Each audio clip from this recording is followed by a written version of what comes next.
India today கருத்தரங்கில் கூட்டணி ஆட்சி தமிழ்நாட்டுக்கு ஒத்துவராது என்று முதலமைச்சர் மு.க.ஸ்டாலின் பேசியிருந்த நிலையில் காங்கிரஸ் எம்பி மாணிக்கம் தாக்கூர் அதற்கு எதிர்வினையாற்றியிருக்கிறார்.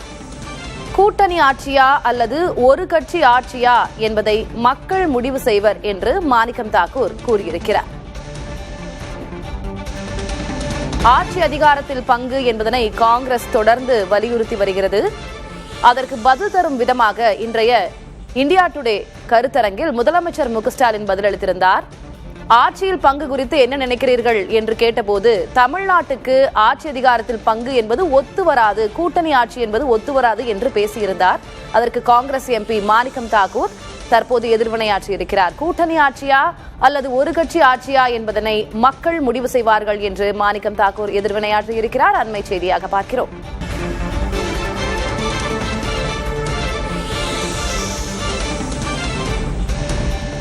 2006 மக்களின் தீர்ப்பை செயல்படுத்தாதது காங்கிரசின் தவறு என்றும் மாணிக்கம் தாக்கூர் பேசியிருக்கிறார்.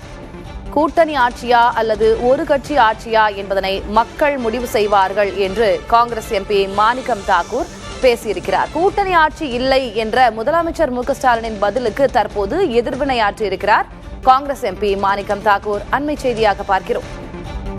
தொடர்ந்து திமுக காங்கிரஸ் கூட்டணி என்ன நிலையில் இருக்கிறது என்ற கேள்வி எழுந்திருக்கிறது. அதற்கு அடுத்தடுத்த கட்ட நகர்வுகளை நாம் பார்த்து வருகிறோம். முதலமைச்சர் கூட்டணி ஆட்சி தமிழ்நாட்டுக்கு ஒத்துவராது என்று பேசியிருந்த நிலையில் அதற்கு எதிர்வினையாற்றி இருக்கிறது காங்கிரஸ் எம்பி மாணிக்கம் தாக்கூர் தொடர்பாக பதிவிட்டிருக்கிறார். இதுகுறித்து பேசுவதற்காக பத்திரிகையாளர் சுவாமிநாதன் இணைந்திருக்கிறார். சுவாமிநாதன் வணக்கம். சற்று நேரத்திற்கு முன்பாக தான் பேசினோம் எந்த திசையில் சென்று கொண்டிருக்கிறது திமுக காங்கிரஸ் கூட்டணி என்று. இப்ப பார்த்தோம்னா திமுகவுடைய நிலைப்பாடுல ஆரம்பத்திலிருந்தே அவர்கள் தெளிவாகத்தான் இருக்கிறார்கள். ஆட்சி அதிகாரத்துல பங்கு இல்லை, கூட்டணி ஆட்சி இல்லை என்பதனை இதுக்கு மேல எப்படி வெளிப்படையாக சொல்வார்கள், யார் தெளிவுபடுத்துவார்கள் தெரியல. முதலமைச்சரே சொல்லிவிட்டார். காங்கிரஸ் என்னதான் எதிர்பார்க்குது? செல்வ பெருந்தகை ஒரு கருத்து சொல்றாரு, இப்போ காங்கிரஸ் எம்பி மாணிக்கம் தாக்கூர் இன்னொரு கருத்து சொல்றாரு. என்ன புரிஞ்சுக்கலாம் இதுல இருந்து? இந்த காங்கிரஸ்குள் இருவேறு கருத்துக்கள் இருக்கிறது. ஒரு தரப்பினர் கிட்டத்தட்ட திராவிட முன்னேற்ற கழகத்தினுடைய ஆட்சியில் பங்கு, அதிகாரத்தில் பங்கு என்பதை கண்டிப்பாக வலியுறுத்த வேண்டும் என்கிற இடம் நோக்கி நகர்ந்திருக்காங்க. அதைத்தான் மாணிக்கம் தாக்கூர் அவர்களுடைய பதிவு காட்டுகிறது. அவர் அந்த பதிவுல தெள்ள தெளிவாக குறிப்பிடுகிறார். கடந்த 2006 என்ன நடந்தது, 2006 மைனாரிட்டி திமுக அரசாக அமைந்தது அப்படிங்கிற விஷயத்தை மீண்டும் ஒரு முறை நினைவூட்டுகிறார். ஆனால் அவர் இன்னொரு விஷயத்தை அதில் மறைத்தும் வெளியிட்டிருக்கிறார் அப்படின்னு நான் பாக்குறேன். கிட்டத்தட்ட அன்றைய காலகட்டத்துல மத்தியில் காங்கிரஸ் நடத்தியதும் ஒரு மைனாரிட்டி அரசு. அதே நேரத்துல திராவிட முன்னேற்ற கழகம் இங்கிருந்து ஆதரவு கொடுத்திருந்தாங்க. அவர்களுக்கு முக்கியமான அமைச்சரவை இலாக்காக்களும் கொடுக்கப்பட்டிருந்தது. ஆனா பதிலுக்கு திமுக இங்க காங்கிரசுக்கு எந்த விதமான அமைச்சர் பதவியோ பிரதிநிதித்துவமோ கொடுக்கவில்லை. அதை நினைவூட்டுகிறார் கிட்டத்தட்ட மாணிக்கம் தாக்கூர் அவர்கள். ஏற்கனவே தவற விட்டு விட்டோம் என்கிற ஒரு வார்த்தையும் குறிப்பிடுகிறார் என்கிற பொழுது இன்றைக்கு 2006 களச்சூழலை மீண்டும் நினைவூட்டுகிறார். கிட்டத்தட்ட அன்றைய காலத்துல விஜயகாந்த் அவர்கள் ஒரு பெரிய தாக்கத்தை ஏற்படுத்தினார். 2006 சட்டமன்ற தேர்தலில் 8.35% ஓட்டுப்பதிவை அவர் எடுத்திருந்தாரு. அதனுடைய தாக்கம் தான் திமுக ஒரு மைனாரிட்டி அரசாக அமைந்தது. அது தேர்தல் முடிவுக்கு பின்னர் தெரிய வந்தது. பட் இங்க மாணிக்கம் தாக்கூர் விஜய் அவர்களுடைய அரசியல் வருகையை காங்கிரஸ் கட்சிக்கு சாதகமாக பயன்படுத்தணும். அதாவது தேர்தல் முடிவுகள் எப்படி வேண்டுமானாலும் இருக்கலாம். திமுக தொடர்ந்து நலத்திட்டங்கள் செய்திருக்கு, அதை முன்னிலைப்படுத்துறாங்க. 1,30,00,000 பெண்களுக்கு மகளிர் உரிமை தொகை, விடியல் பயணம், புதுமை பெண் திட்டம்னு பகிய நீண்ட பட்டியலே போடுறாங்க. தினம் திட்டங்கள் வருது.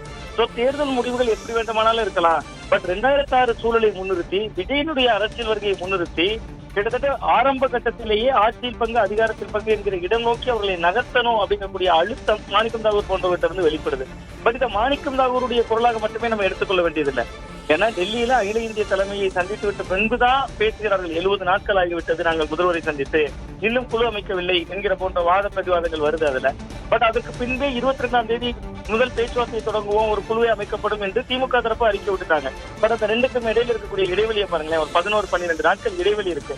அப்ப திமுக உள்ளபடியே காங்கிரஸ் இப்படி ஒரு கோரிக்கை வைத்த உடனே 2 நாட்கள்லயே குழு அமைத்திருந்தால் மாணிக்கம் தாக்கூர் போன்றவர்களுடைய குரலுக்கு வேலை இருந்திருக்காது. பட் இந்த 11 நாட்கள் என்பது மீண்டும் மீண்டும் காங்கிரசுக்குள்ள இருந்து இது போன்ற குரல்கள் அதிகமாக எழும். அவர்களுக்கு கூடுதல் சீட்டை கொடுக்க வேண்டிய நிர்பந்தம் நிச்சயமா திமுகவுக்கு இந்த முறை ஏற்பட்டிருக்கிறது என்பதைத்தான் இந்த போன்ற பதிவுகள் காட்டுது. நீங்க 2 கோரிக்கை வைத்தாதான் ஏதாவது ஒரு கோரிக்கை நிறைவேறும். கூடுதல் சீட்டு வேணும், ஆட்சியில் பங்கு, அதிகாரத்தில் பங்கு வேணும். நீங்க ஆட்சியில் பங்கை நோக்கி நகரணும் என்பதனுடைய பின்னாலேயே காங்கிரஸ் கூடுதல் சீட்டு கேட்குங்கிற அத்திரம் தான் ஒடிஞ்சிருக்கு. நீ ஆட்சியில் பங்கு தரல, கூடுதல் சீட்டு கொடுத்து சமரசப்படுத்தலாம். எது செய்தாலுமே அது திமுகவுக்கு பின்னடைவு. நீங்க கடந்த 2006 தேர்தல் திமுக தோல்விக்கு காரணம் 63 தொகுதிகளை காங்கிரஸ் கொடுத்தது. 2011 கிட்டத்தட்ட 5 ஆண்டு கழித்து ஜெயலலிதாவுடைய ஆட்சிக்கு பின்பு நடந்த தேர்தல்.